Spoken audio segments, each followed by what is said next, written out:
ఏంటంటే తెలంగాణలో red book అంటున్నారు, ఏపీలో కూడా రెడ్ బుక్ గత ప్రభుత్వ హయాంలో ఎవరైతే అగ్నెస్ట్గా ఉన్నారో గవర్నమెంట్కి వాళ్ళ పేర్లు కూడా రెడ్ బుక్లో రాస్తామని లోకేష్ గారు చెప్పారు. ఇప్పుడు వాళ్ళు అధికారంలో ఉన్నారు. ఇప్పుడు కేటీఆర్ అంటున్నారు మా కార్యకర్తలు ఎవరైతే ఇబ్బంది పెడుతున్నారో వాళ్ళ పేర్లు కూడా రెడ్ బుక్లో రాస్తున్నాము, మేము వచ్చిన తర్వాత ప్రభుత్వంలోకి వచ్చిన తర్వాత వాళ్ళని వెతికి మరీ పట్టుకుంటామని చెప్తున్నారు. వాళ్ళు రెడ్ బుక్, మరి బీజేపీ ఏ బుక్ క్రియేట్ చేస్తుంది? Orange book.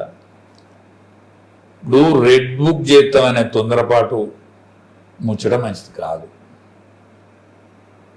నారా లోకేష్ గారు చంద్రబాబు నాయుడిని, జగన్మోహన్ రెడ్డి చంద్రబాబుని ఇబ్బంది పెడితే ఆయన ఇబ్బంది పెట్టింది కాబట్టి ఆ ఉక్రోషం ఉంటది కదా, సహజంగా ఉండే ఉక్రోషం. వాళ్ళ తండ్రి కాబట్టి సహజంగా ఉండే ఉక్రోషం. మరి జగన్మోహన్ రెడ్డి కూడా జైలు వేయడు. మరి ఎందుకు జైలు వేయండా, ఎట్లా జైలు వేయండా అనేది దాని వివరాలు పోవడం కరెక్ట్ కాదు. ఆయన జైలు పోయినందుకు ఈయన కనీసం ఒక్కసారైనా పంపాలని అనుకున్నాడా? వాళ్ళ తండ్రి కాబట్టి సహజంగా ఆయన అంటాడు కావచ్చు. మరి కేటీఆర్ వచ్చేది ఎక్కడ, రెడ్ బుక్ పెట్టేది ఎక్కడ? మళ్ళా కేసీఆర్ వచ్చేది ఎక్కడ, కేటీఆర్ ఎక్కడ? కేటీఆర్ ఇంకా ముఖ్యమంత్రి. ఒక విషయం చెప్పనా మీకు, 18 ఏళ్ల నుంచి 30 ఏళ్ళోడు టీఆర్ఎస్ లేడు, కాంగ్రెస్ లేడు. 18 ఏళ్ళు ఉన్నాడు, 30 ఏళ్ళు, 18 ఏళ్ళ నుంచి 30 ఏళ్ళు ఉన్నాడు, టీఆర్ఎస్ లేడు, కాంగ్రెస్ లేడు.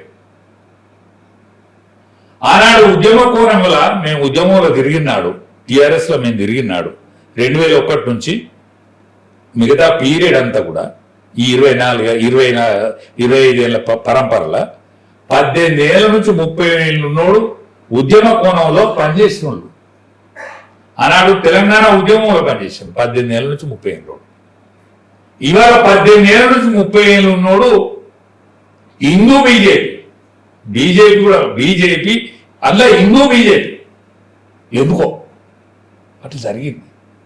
ఆ పరంపర ఎందుకో ఒత్తిడి వచ్చింది.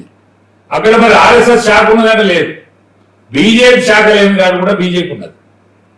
18 ఏళ్ళ నుంచి 30 ఏళ్ళు ఉన్న వాళ్ళు ఎవరైతున్నారో బీజేపీలో ఉన్నారు. ఆనాడు 18 ఏళ్ళ నుంచి 30 ఏళ్ళు ఉన్నాడు టీఆర్ఎస్లు ఉన్నాడు.